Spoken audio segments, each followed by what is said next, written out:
Cuando se resuelve un problema con WinQSB, este unifica todos los resultados obtenidos al resolver el problema con el algoritmo del simple en una única tabla denominada informe combinado. Dicha tabla se divide en dos grandes bloques. La parte de arriba es la que muestra todos los resultados que tienen que ver con las variables de decisión, y en la parte de abajo aparecen todos los datos acerca de las restricciones. En cualquier caso, para entender el significado completo de cada uno de los valores que aparecen en el informe combinado, es preciso recordar y tener en mente qué significado tenían cada una de las variables, restricciones y función objetivo del problema original.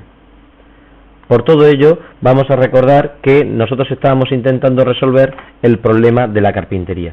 Este es un problema que consta de dos variables. La variable x1, que es una variable que indica el número de mesas que la empresa fabricará, mientras que la variable x2 indica el número de sillas que la empresa fabricará.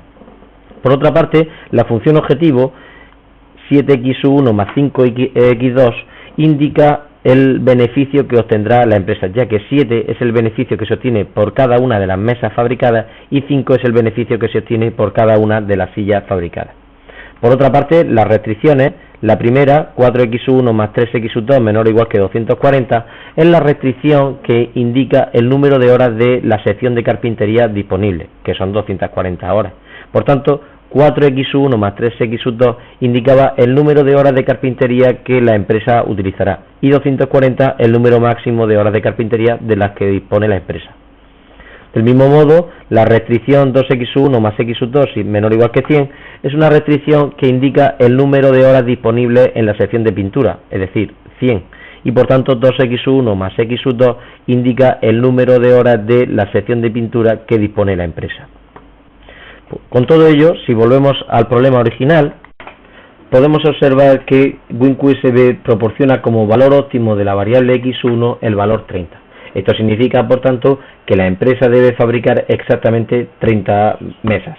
Del mismo modo, podemos asegurar que la empresa debe fabricar 40 sillas, ya que este es el valor óptimo para la variable x2. Además de los valores del número de sillas y mesas que debe fabricar, WinQSB incorpora más información acerca de las variables. En concreto, informa de un dato que ya se conocía, que es un dato que se le proporcionó al problema, y es el beneficio individual por mesas, en este caso de 7 unidades. Lo interesante de este hecho es que si nosotros multiplicamos el número de mesas que se va a producir por el beneficio que se obtiene por cada una de las mesas, obtenemos que 210 es el beneficio que se obtendrá por el total de mesas que la empresa fabricará. Del mismo modo, repitiendo el mismo razonamiento para la variable que indica el número de sillas a fabricar, es decir, x2, podemos asegurar que 40 es el número de mesas, de sillas, que la empresa debe fabricar, que obtiene por cada una de ellas un beneficio de 5 unidades y que por tanto el beneficio que obtiene por el total de sillas que fabricará es 200 unidades. Sumando estas dos cantidades, tanto el beneficio que la empresa obtiene por las mesas como el beneficio que obtiene por las sillas, obtenemos que 410 es el valor que la empresa obtendrá por el beneficio total, es decir, el beneficio máximo que va a obtener la empresa. La siguiente columna que aparece en la tabla de resultados es la que indica los valores CJ menos ZJ, también conocidos como costes reducidos, de la tabla final. Y la siguiente tabla indica que todas las variables pertenecen a la base, es decir, que son básicas. Estas dos columnas en realidad no suelen ser de demasiada utilidad. Y por último, las últimas dos columnas no serán estudiadas ahora, puesto que pertenecen al análisis de sensibilidad en WinQSB y se tratarán en un apartado específico. Esta es toda la información que WinQSB aporta acerca de las variables, pero también aporta información acerca de las restricciones. En primer lugar, recordemos una vez más que C1 y C2 no son más que el nombre de las restricciones y que no tienen nada que ver con los valores C1 y C2, que son los coeficientes de las variables x1 y x2 en la función objetivo. Dicho esto, observamos que para la primera restricción la información que aporta es que el valor de la derecha, es decir, el término independiente, es 240. Esto se puede observar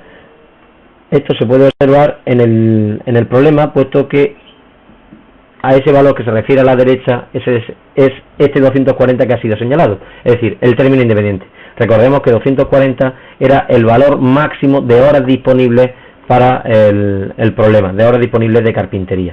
Ahora bien, observemos por otra parte que nos indica también que el valor de la izquierda es 240. ¿Qué significa este valor de la izquierda? Dicho valor de la izquierda se refiere a la parte de la izquierda de la restricción, es decir, al 4x1 más 3x2. Esto, si recordamos la formulación del problema, indicaba el número de horas de carpintería que realmente se van a utilizar. Por tanto, lo que nos está indicando WinQSB es que disponía de 240 horas de carpintería y que realmente se han utilizado 240 horas de carpintería. Es decir, por tanto, que no nos ha sobrado ninguna hora de carpintería, sino que las vamos a utilizar todas. De hecho, este valor, la diferencia entre el valor de la izquierda y el valor de la derecha, que en este problema en concreto indica el número de horas de carpintería sobrantes, es el que aparece en la siguiente columna, la que se denomina holgura.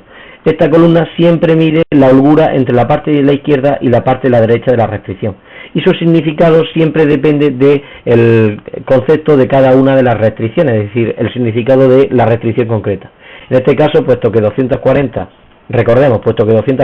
era el número de horas de carpintería disponible y 240 es el número de horas de carpintería que realmente se van a utilizar, este 0 indica que no nos sobra ninguna hora de carpintería.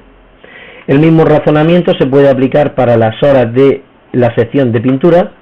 Existían inicialmente 100 horas de pintura disponibles. Con la solución óptima que hemos alcanzado, la empresa va a utilizar realmente 100 horas de pintura, así que de este modo podemos asegurar que nos van a sobrar 0 horas de pintura. No va a haber, por tanto, ninguna hora de la sección de pintura que quede ociosa. Es importante tener en cuenta que estas variables que aparecen aquí no solamente indican la diferencia entre la izquierda y la derecha de la restricción, sino que además coinciden con el significado de las variables de holgura. Es decir, que estas son el valor óptimo de las variables de holgura. Recordemos, al fin y al cabo, que la variable de holgura que se introduce en el problema en esta posición es la variable de holgura que mide la diferencia entre la izquierda y la derecha de la restricción, y eso coincide exactamente con el significado de este 0. Así que podemos decir que la variable de holgura que pertenece a la restricción 1, que se introdujo para conseguir que esa restricción 1 fuera una igualdad, es la variable de holgura que vale 0. Y del mismo modo, la variable de holgura que se ha introducido para conseguir que sea una igual la segunda restricción debe valer 0. Esto lo podemos confirmar observando la última tabla del simple, a la que se puede alcanzar desde el menú resultados. Si pinchamos en resultados, tabla final del simple, observaremos que la variable de holgura slack C1 y slack C2 no aparecen en la base, de modo que valen 0. O dicho de otro modo, puesto que esta es la última tabla del simple, es decir, la tabla óptima del simple, los valores de las variables son x1 igual a 30, x2 igual a 40, y slack C1 y slack C2 que aparecen fuera de la base valen 0, tal y como se puede observar en la columna slack o surplus, que significa holgura en inglés. El resto de valores que aparecen en la parte de la derecha de la tabla del informe combinado, en la zona donde están las restricciones, se refieren de nuevo al análisis de sensibilidad y por tanto no serán estudiados aquí, sino que se dejarán para más adelante en un apartado específico.